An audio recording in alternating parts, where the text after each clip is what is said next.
Illinois Stories is brought to you by the Corporation for Public Broadcasting and by the support of viewers like you. Thank you.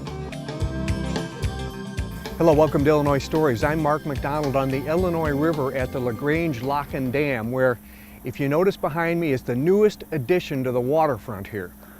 This 38-foot ship has been in the process of being built by hand by one man for the last 6 years.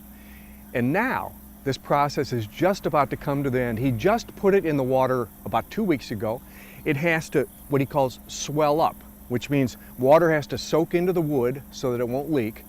And once that process happens, then Dave Snyder is going to take this down the Illinois River, up the Ohio River to Kentucky Lake, and God knows where else, right, Dave? Yes, he'd be the only one because it's 1 mile at a time, and looking forward to that. It's been a long time. It has been a long time. You know, we saw you 4 years ago, and we shot a story with you, and back then it was in a cornfield. I mean, you had built a Quonset hut over this boat. You built it in the middle of a cornfield, and it was just a skeleton at the time. It was interesting to see that process, but now to look at it, you go, wow, finally. Well, you float when you go out there. Yeah. Now, if you took the skin off, I'll bet you wouldn't. That's for sure. But same process. It's been a real journey, and I thought it might end at this point, but it's as if it's a new beginning. Mm-hmm. Because marine life's a little bit different, and there's adjustments to be made, certainly. Yeah. You had to move the boat from the cornfield to the water. Describe how that happened. Well, it was planning that had to be gone over numerous times in order to ensure victory, shall we say. Mm-hmm. We wanted to be successful. We didn't want anybody getting hurt. And so we talked about this and we talked about that, and it turned out the best way we thought would be to take 2 I-beams and put them perpendicular across the hull, and then build up cribbage on top of those I-beams to pack it like a computer in a box, basically, so it would not be able to list, because that was the main concern coming the 6 miles that we would have to come. If it were a little top heavy, it was only 6 miles, but if it were a little top heavy and you're on country roads and you're making pretty strict turns, if that thing started to go, it'd be no way to pick it up. No. Well, I suppose there would be, but it'd be catastrophic. You didn't want to have to do that. Yeah, we had we prayed a lot and we planned a lot, and then you go over your plans again, simply because it's important to do that, and it wasn't just me. I mean, this isn't about me. It's about the spirit of humankind. Anybody could do what I did, but you have to rely on other people. And everything I've ever learned came from somebody else. And so when it came time to pack it, I talked to different people about, well, what do you think about this? What do you think about that? And you pick and choose, just like in life, you know. You found the right guy with the right trailer. Right. And then you were able to bring it down here, and we have some pretty good video of that whole process of moving that thing 6 miles. And then it had to sit here for a while, didn't it? Right. We were going to put it in the 7th of September when we got it down here, but different things disallowed that to happen. Yeah. So we pulled it back up on shore and spent the next 5 days pumping water into it to swell it from within, to kind of get a head start on when it would be immersed, because I knew it would take on water, and I wanted to minimize it as best I could. You know, I mentioned that 4 years ago we shot this story with you building this in the cornfield. And during this program, we're going to get a chance to go back and review some of that video and some of that story, because it adds to what we're able to see here today. Right. And we'll be able to see what it looked like as a skeleton, and how you matched the plans to the reality and all that. But I think the next thing to do would be for us to go aboard. Sure. Permission to go aboard? Permission granted. I'm going to let you go first because it looks a little dicey. Look. It's been that way all along. I'm not sure OSHA would approve everything, but anyway. Well, you're on the water now. Regulations don't apply anymore. I don't know about that. I don't know about that. Little dicey. Come on up. Okay. You'll be fine. Okay, while I'm here, What's going on here? This looks like a cairn, like a marking a trail or something. We're trying to front load the vessel to get the lower planks in the water to get them to swell up. It hasn't been loaded with anything yet, and the front planks and the very rear planks have not been immersed, and they're probably going to leak. I see. So you can't just get on the front and jump up and down. You gotta force the weight down, huh? You could, Okay. yes. All right, Dave, take us a walk around. Okay. Well, I'm sorry the lifelines aren't up, but the calm water should make it easy for us to make our way. But okay, well, I'll be careful. that's what these are all about: stanchion posts, lifelines, bulwarks, all part of the Safety, pieces. huh? So and of course our you have something to power grab source. onto. This is you've got this is a solar panel. Right, and it's going to go back there eventually when the mast is up, connected to the guy wires that go up to the mast. So this is just a temporary location. Does this provide all the all the electricity you need up on board? For now, yeah. Really? Yes. That's terrific. Yeah, it is. Yeah. Wow. That's another nice thing about this change to this lifestyle is I'm going to have a lesser carbon footprint, and I like that idea. Okay, now we're And getting of around. course, this is the propane tank to feed the let's oven and the Give stove. us a second to get got. around here. Okay, propane feeds the stove and the oven. Right. Okay, And then this is the your- cockpit area. And so your you and can your even sit down engine, and your engine, which is relax. right down here, of course, is diesel. So you've got a diesel tank aboard. Right, 20-gallon diesel here, Okay. opposed by a 20-gallon water tank. So you got some stability that way. And this is what you call a cockpit. Yep, and this is the tiller that controls the steering. I've got it locked in position right now that connects to the rudder. So most all of my steerage will occur sitting down right here. And at some point in the future, I'll link it up to a wheel that'll be up there by the instrument Oh, panel. okay. So you can stand here, and then here. Let's see if I can demonstrate a little bit. You could stand here, and you could wheel this because your gauges are right over to your side, and you can see them right. while you're wheeling it. Okay. And you're Absolutely. high enough that you can see over. Right, Got right. it. Okay. So this Bimini cover that I was telling you about and the Dodger both have to be elevated enough so that they're out of the way, but yet they have to be below the boom coming off the mast. So that, you know, it's a little bit of engineering and You're going to taking have a 50-foot mast. yeah. Well, that's a lot of sail. That is That's a lot of sail. sail, yeah. I can't wait though. And you can't get under most bridges with a 50-foot. correct. mast. So this one has to be cradled Has to lay- horizontally on top Yeah. here to go from here to to lay Kentucky straight down. Lake. And that means at 50 feet, you'll be hanging over front and back because you got a 38-foot craft, right? Right. Wow. Yeah. All right. All right, let's move around this baby. Okay.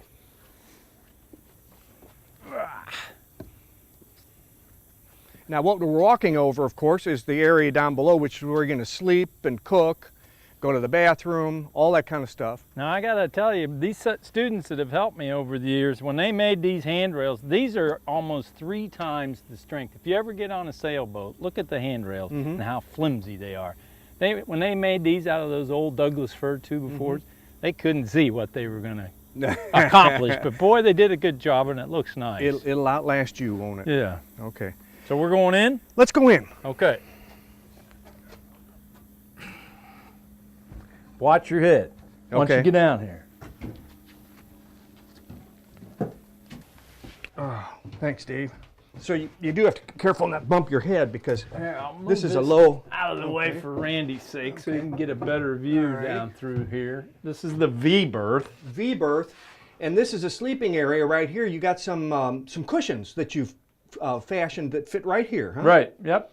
All double enders are like this, and that's basically the captain's quarters, you might say, particularly in a small vessel like this where there's not a lot of room. You got to make use of what you have so you're utilitarian, and you'll see when you get into the dining area.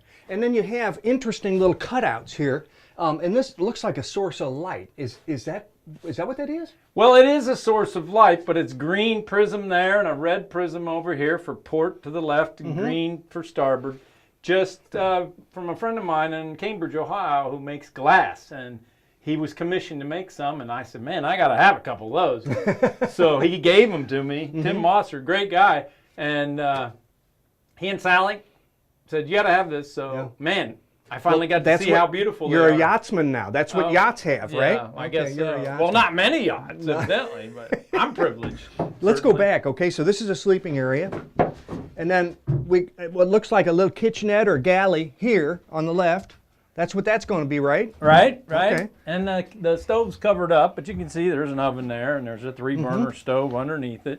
But this is organized chaos, I guess you could Well, say. you'll get there. You'll get there. Yeah, it takes a it's while. still swelling, right? That's you right. gotta It takes a swell. while. Takes okay. a while. And we talked about your diesel. This Right. is a Four-cylinder diesel. Four-cylinder diesel. Isuzu.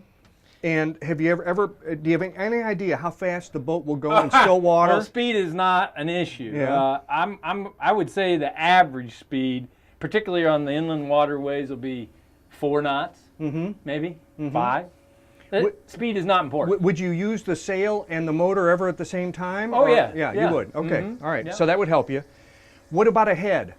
What about? I am working on a compost toilet. Where's that going to go? Right behind the corner where I was just sitting over, just around that side. Okay, in the front. And then the chart table will be to the right for the charts. And then this is the area I was talking about, utility here. This is a bed. I don't know if, Randy, you can see there's a 2x2 right under that seat. And this flips out, and this all lays up there, and it's a bed. But in its present elevation, you pull the table up, and it's got a leg, and you swing this bench around and set it up, and that one flips up. I think you can just grab that one and flip it up right there. I think there's clearance, but anyway. So what, do you have a table then? You have a table? That's the table. Yeah, okay. Got it. And so you could sit at the table, look out the portals as the dolphins go by, and then at night, if you want to use that as a berth for the third person, you just convert it, knock it back down. So it's pretty quick. And we can look at what's going on here. You still have a little bit of leakage. You can see some water's come in, and I think you said, what, a gallon an hour or something? Right. No, a gallon a minute. Gallon a minute. Still, okay. yeah. All right. But as it swells, that'll happen less and less. That's right. You can see where it's dry in the places that it either didn't leak or it's done leaking. Well, Dave, this is a good time, now that we're looking at what's nearly your finished product, to go back and look at what this hull looked like 4 years ago when you just had a skeleton. Let's take a look at that. Okay. Because as you can see, the framework, which comes later, are simply like our ribs coming off of the backbone of the boat. Good analogy. And good so analogy. the backbone acts as the main component of the keel. And then in our particular case, because of the amount of buoyancy that a vessel this side will provide, we had to have a counterweight, a counterbalance to that, which required the concrete ballast. Now, is that what I'm seeing? It actually looks like concrete here? It is concrete. It's concrete, hard as a rock, and you just poured concrete into the keel. Right. What, to keep it from toppling over when it gets into The rough idea is for every vessel, there's a certain formula, mathematical formula that's volumetric. It's three-dimensional. And if you've got a certain cubic foot area, you need to compensate that with a certain amount of ballast weight below in order to maintain this buoyancy to keep it. How much concrete did you pour in there? Do you have Well, any idea? well, all these timbers that you're looking at this viewpoint are approximately 8 inches thick. And so the ballast box that we built was 2x8 steel here and 1x8 steel there, welded together and epoxied. And then it was laying, all this keel that you see wasn't together at the time we poured this, because we had to drill through to tie the keel and the ballast box into the together. box. Okay, Dave, we've seen the boat as it looked 4 years ago, and as we look down now into the hull, I'm always struck by the amount of heavy wood and timber it took.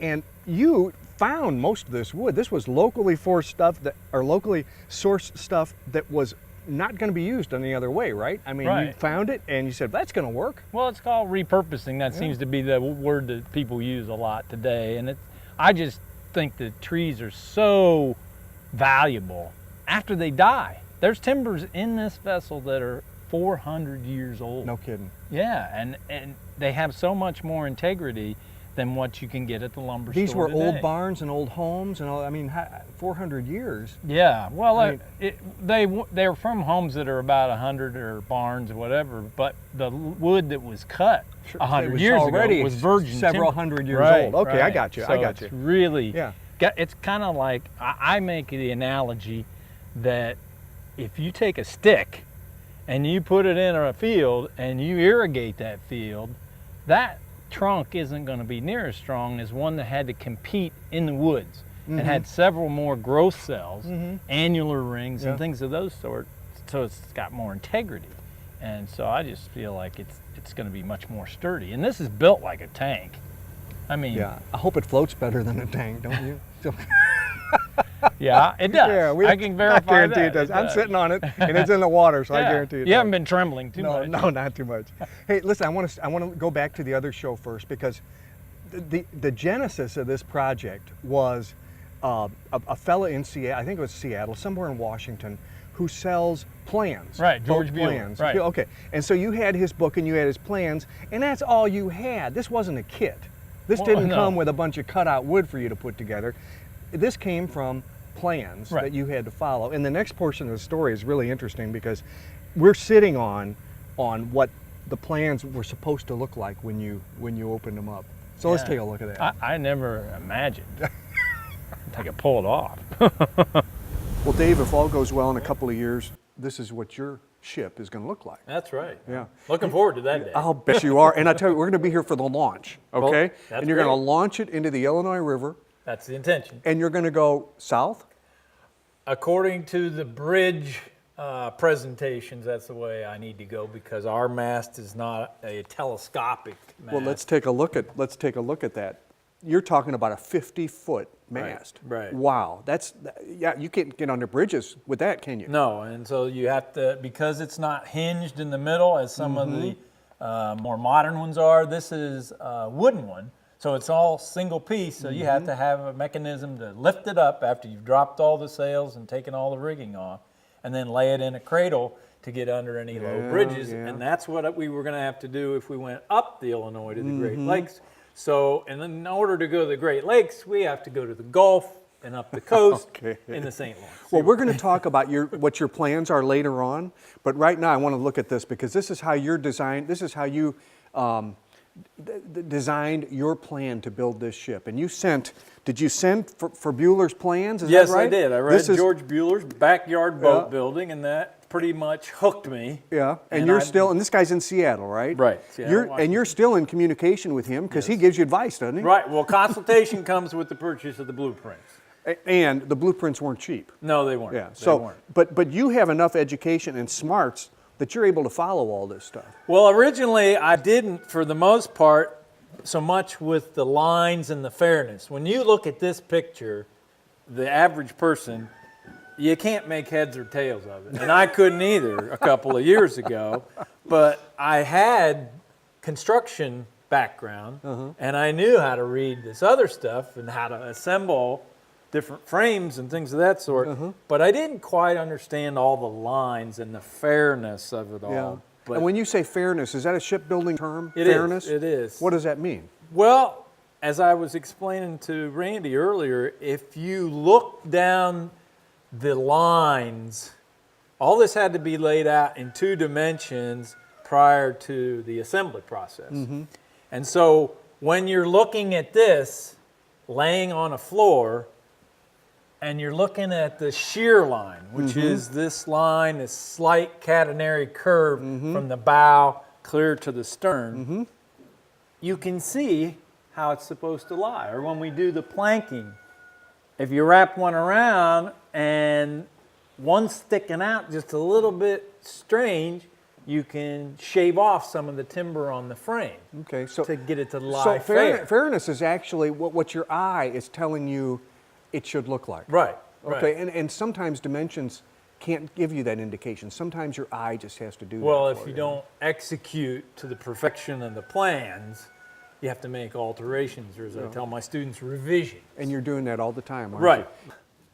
Okay, Dave, we're gonna Watch your step. I know your wife calls you a monkey, right? Because don't have any trouble doing this. Everything I can reach here is fixed down, right? So I'm Yes, not sir. gonna Yes, move sir. or. Yeah. Okay. All right, now we're somewhere. Okay, and Isaac, of course, he's a monkey's son, so he had no trouble at all. Okay, now we are in the belly of this boat, And I guess what I'd like to do is if we start at the back, we can kind of look back, and you've got, I think our camera can see, you've already got the motor pretty much intact where you think it's going to be. It's going to be pretty close to there. Yeah, huh? it's in between the frames that it needs to be, and it just has inches to move to align with the prop shaft that we're going to do next week. Okay. Because that alignment's important. And you don't, of course, you pride yourself in not buying anything new, so you've got to know, your engine's old too, right? Recycled out of a reefer truck, yes.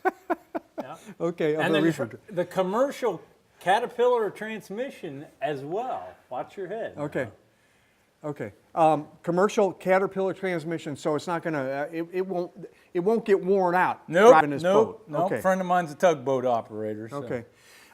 Now, we were talking about the planking, and Isaac's standing there pretty close to the top plank. You were discussing with how difficult it is sometimes to bend those planks, because not only do you have to bend them, but they kind of have to twist as well. Can the Right. two of you kind of show how you would clamp those and work your way down? Sure, sure.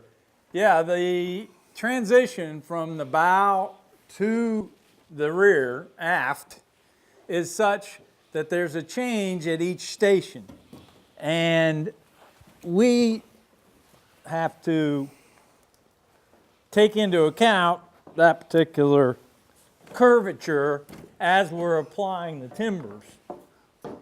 In this case,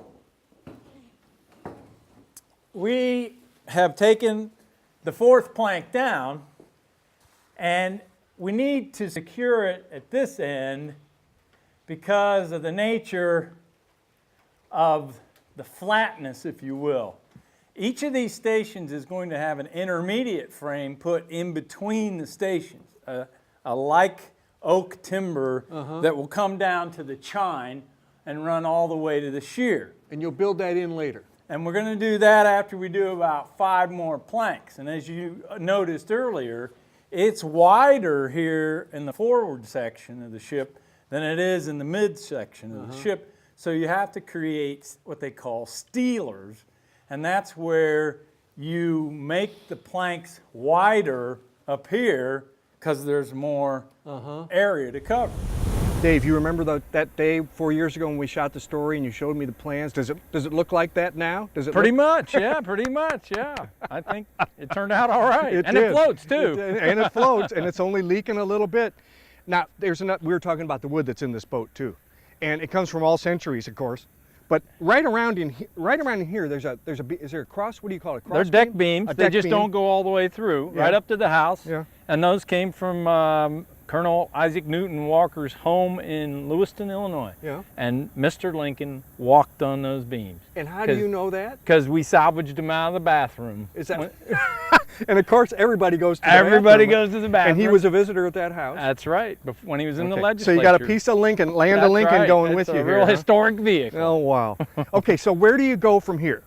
Well, I'm hoping to go downriver, and this hooks into the Mississippi, of course, and then when I get to Cairo, we'll go upriver on the Ohio to Kentucky Lake, Tennessee River forks off right there, and that's Kentucky Lake, and it's the first place that they have a marina where I can actually lift it and put the mast, which goes right in this socket. And you didn't see it, but underneath that floor down there is a wooden oak socket, 8 inches thick, and the bottom of the mast will fit in there and go 47 feet that way. And that'll be the first time that you install the mast. Right, Was and it, they was it can Kentucky lift it Lake? up, put it down in there with all the rigging, and that'll be a major undertaking, Yeah. but at least I can put the 3 sails on it and That's sail. Right. That's right. And then you'll be sailing, and of course you'll still have your diesel if you need it to supplement, or use them both at the same time. If I want. And then you could actually go maybe 6 knots. Yeah.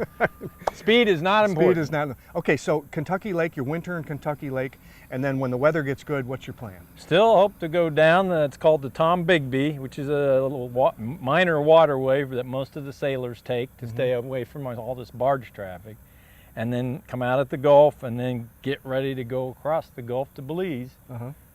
Ideally, next summer. Yeah. And what's in Belize? Well, I'm trying to find a piece of ground down there. I'm still wanting to start a school, so it's warmer weather in the winter. I know that. Yeah. So It's pretty we'll warm see. down there all the time. Yeah. But you were a shop teacher. Is that the kind of school you want to start?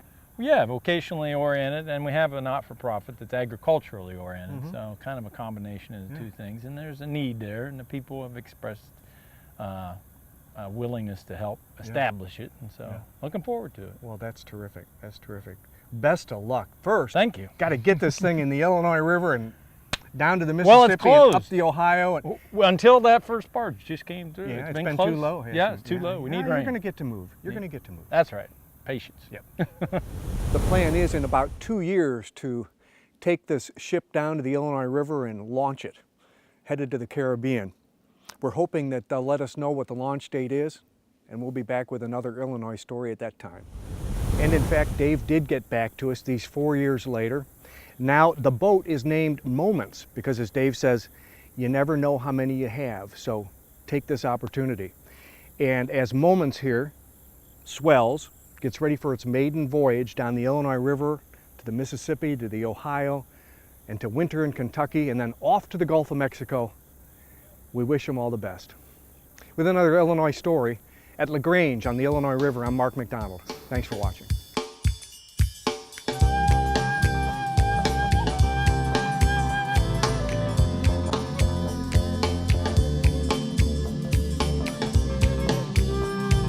Illinois Stories is brought to you by the Corporation for Public Broadcasting and by the support of viewers like you.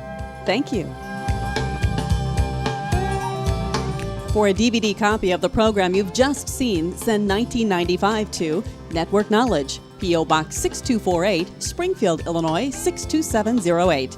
Be sure to include the program name, subject, and when the program aired. You can also order with your credit card by calling 800-232-3605.